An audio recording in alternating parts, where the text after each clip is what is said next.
Stanley Kubrick is the greatest director of all time, at least in the English-speaking world, that is for sure.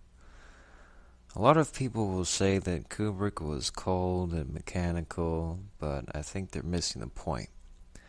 The only other director that I can think of is maybe Ingmar Bergman. I think those are the two greatest humanist directors in film.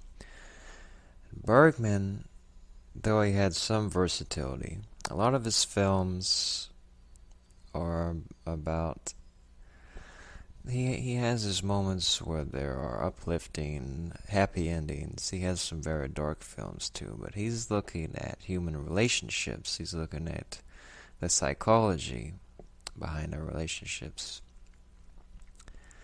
Kubrick, on the other hand, he's looking at the dark side. He's only interested with how bad human beings can really treat each other. You look at Paths of Glory. You look at Lolita. You look at Doctor Strangelove. You look at Clockwork Orange or Barry Lyndon or The Shine. Every film he's examining opportunists, and he's showing us the dark side of the human psyche. And his films, I think, are more realistic than any other directors. You look at Doctor Strangelove, for example. There are a lot of moments in Doctor Strangelove where you don't know if you're supposed to be laughing or crying, because really, he's taking us inside. He's giving us an insider's look at who's running the asylum, at who is, at the people in our government that are behind, that have control of the nukes. They're just, it's objectivity, is what I'm saying. But in Barry Lyndon is a great film. One of the most beautiful films ever made, and probably one of the most underrated films ever made. There are a lot of different opinions about Kubrick's films. I think every one of them is one of the greatest ever made, and every one of them is different in their own way. I think Kubrick may have been the only director that ever lived for which we can say he is really a master of all of the aspects of production. He started out as a cinematographer. He started out as a cameraman. So he understood cinematography, he understood lighting and composition and angles and all these things.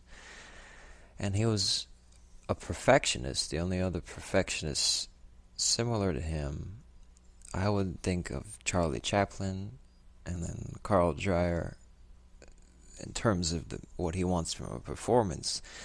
But in terms of a master, of being aware of the mastered work, there's no one, not even Alfred Hitchcock, that matches up to Stanley Kubrick. You know that there is a divine presence behind the camera, and that's Kubrick. Barry Lyndon was made in place of Napoleon. Kubrick wanted to make Napoleon, which is hard to do. He also believed that it was very difficult to make a biographical film, more or less because how do you treat the authenticity of the story of historical events with coupling that with a narrative? I don't know. He may have been able to pull that off, but I'm glad that he went with Barry Lyndon instead, because he had no other choice. And what he made is one of the most wholly original films of all time. I think of how the narrator breaks the suspense on purpose and tells us the key events are going to happen. I think of little innovations like that we don't think of when we're watching a movie, but somehow it works. It's about the loss of innocence. It's about this Irishman, this poor Irishman, who falls in love with his cousin, which is typical of the time period. And he's naive, and he's young, and he's passionate, and he wants to fight for this woman. even though she's going to be married away to the English officer so the family can have money. This is set in the mid 18th century, the 7 Years' War, and all of that. So he has a duel with this officer, and they stage the duel, and they make it seem as though he's killed the man. And then that sets him off on his adventure. He has to run from the authorities, or so he thinks. So the first part of the film is about his adventures and how he changes, and he goes from this romanticism to this little Romeo and to an opportunist, just like everyone else of the time period. That's what the entire film is about, and it is often called a very cold film. Although, the scene where his son dies, I mean, that is one of the most, I think it's one of the saddest things in film history. Just the way it's done. It's not so much that this kid, it's not so much that he's dying, but it's the reaction. It's the one time that Barry shows emotion. It's kind of like the moment in Mad Men where Don Draper cries over the loss of Anna. It's when we have a character that's so hardened that can show that. It makes you, it's like Tom Cruise in Magnolia or something of that nature. So it's really good. The whole film is about opportunism and the loss of innocence. And there's these incredible adventures and the way that he swindles his way to the top. That's incredible. The cinematography, there's nothing new to say about it. Some of the best ever done. Atmospheric photography, natural lighting for the most part. These beautiful landscapes and the greatest costume design of all time in films. So on and so forth. And one thing that is very Kubrick is the twisted humanity.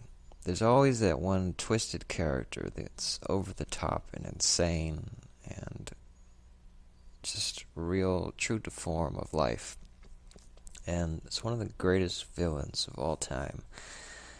Lord Bullingdon, the stepchild of Barry, who is so jealous of his stepfather for marrying his mother and taking his father's fortune and taking his father's name and giving it all to his own son, and being an outsider that he is.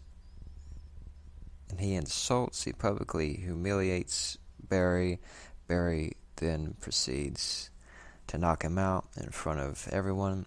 He loses his patronage, more or less. He loses, even though he's considerably wealthy, he doesn't own his own wealth. He has the wealth as the virtue of marrying Lady Lyndon and taking her name and her money that she inherited from her rich husband. So he's an opportunist at this point, looking for his own title and his own entry into that world.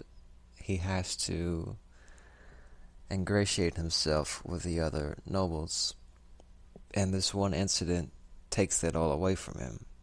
Then he loses his son, and he's in a very dark place. The first half of the film is the luck of Barry Lyndon, and the second half is the other side of that. Luck goes both ways. He has good and bad luck, and he couldn't be more unlucky in the second half of the film.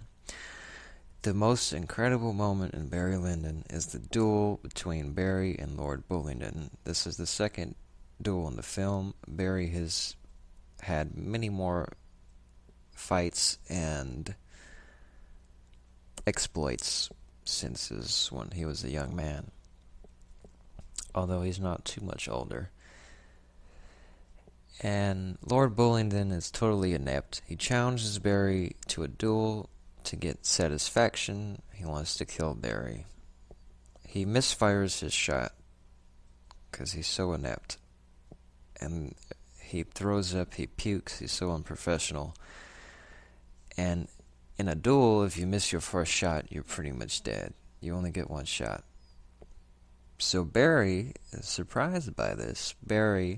This is the genius of this scene, and it's ambiguous, and this is the Kubrick ambiguity. I've never known if the answer is, does Barry choose not to shoot Lord Bullingdon because he has truly matured into a gentleman, and he doesn't seem to think that it's consequential to dispose of Lord Bullingdon. He could very well shoot him and injure him and perhaps kill him. I'm never sure if he did it for moral reasons or if he did it because he was looking to ingratiate himself with the nobles, and that's why he chose not to kill Lord Bullingdon, because he thought it would make up for his past troublemaking. I never know what the answer is, and that's the genius ambiguity. I don't think a whole lot of people consider that in that scene, but I do. And that's why Lord Bullingdon is just one of the biggest bastards in film history, because after Barry fires his shot into the ground, which is a universal signal of, this is a draw, I don't want part of this, I refuse the duel, I could have just shot you and killed you, but I'm going to spare your life. Lord Bullingdon, instead of returning the favor, he decides he wants another shot, even though he's not entitled to one.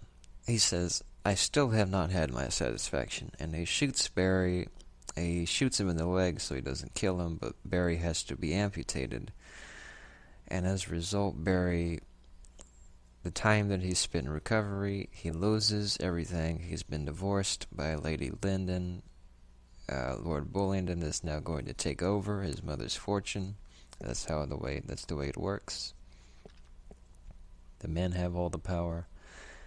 There is no longer an heir because Barry's son died.